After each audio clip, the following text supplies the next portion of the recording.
जहां तक प्रश्न है पैसा लोगों के हाथ में कितना गया, जब तक गरीब के हाथ में, मजदूर के हाथ में, श्रमिक के हाथ में मनी ट्रांसफर नहीं होगा, हम उसको किसी भी तरह का स्टिमुलस मानने को तैयार नहीं है। पहली बात जो वित्त मंत्री ने कहा, आज भी दोहराया, कि पीएम किसान का पहली खेप में 16,000 करोड़ से ज्यादा पैसा दिया गया और दूसरी खेप पे भी इसी तरह से वो पैसा दिया जाएगा। वो फाइनेंशियल पैकेज का हिस्सा नहीं है, वो पिछले साल चुनाव से पहले पीएम किसान योजना की घोषणा हो चुकी है, उसको बजट की स्वीकृति पार्लियामेंट से मिल चुकी है, पिछले बजट में भी और इस बजट में भी। और अगर हम उसको मान भी लें, उसके साथ साथ जो वृद्ध लोगों को, महिलाओं को, जो गरीब महिलाएं हैं जिनको पेंशन दी गई है 500 रुपया महीना, इसमें दो बुनियादी सवाल हैं।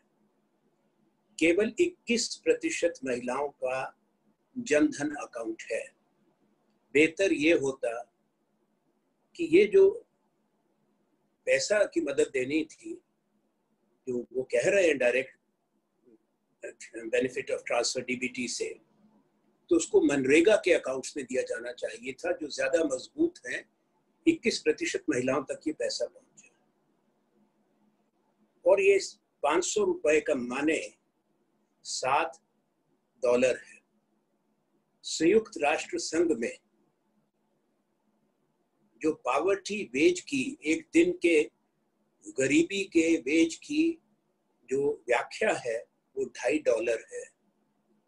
वो $75 बननी चाहिए थी महीने की, यानी कि लगभग 6,000 रुपए। तभी हमने कहा था कि 7,000 रुपए। और दूसरी संस्थाओं ने कहा, कांग्रेस पार्टी ने भी मांग की है, कांग्रेस अध्यक्षा सोनिया गांधी जी ने, हमारे अन्य सहयोगियों ने, राज्यों के मुख्यमंत्रियों ने, कि ये पैसा दिया जाए। माननीय प्रधानमंत्री जी ने हिम्मत नहीं दिखाई। वित्त मंत्री ने परसों स्वयं माना था कि लगभग 8.5 करोड़ अभी भी ट्रैप्ड है, अभी भी शहरों में और रास्तों में फंसे हुए हैं, वो घर नहीं पहुंच पाए हैं और काफी कठिनाइयों का उन्होंने सामना किया है। ये पीड़ा उन्होंने स्वयं उसको निमंत्रण नहीं दिया था। अचानक लॉकडाउन बिना तैयारी के जो हुआ, रेलगाड़ियां बंद, बसें बंद, उससे उनको तकलीफ हुई।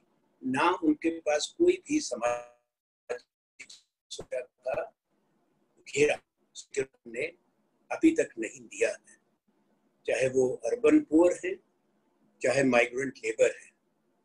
वित्त मंत्री जी ने के बाद अगर ये कहा कि माइग्रेंट लेबर को या अर्बन पुअर को राशन दिया जाएगा और 1 किलो दाल, ये कोई एहसान नहीं है।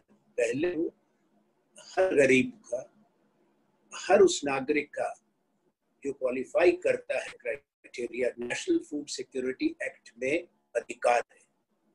आज मुझे इस बात से काफी आश्चर्य हुआ। माननीय वित्त मंत्री जी कह रहे हैं कि राज्यों को हमने कह दिया, अनाज दे दिया। कोई एहसान नहीं है। ये अनाज, चावल है, गेहूं, दालें हैं, जो एफसीआई के गोडाउन्स में हैं, जो एमपी दी गई, वो भारत की जनता का अनाज कानून के मुताबिक वो देना दायित्व है। और खास तौर पे एक ऐसी परिस्थिति में जब लोगों का रोजगार और आमदनी बिल्कुल खत्म हो गई हो, उसमें सरकार दुर्भाग्य से विफल रही है। और अभी भी कोई ऐसी हम व्यवस्था नहीं देख रहे।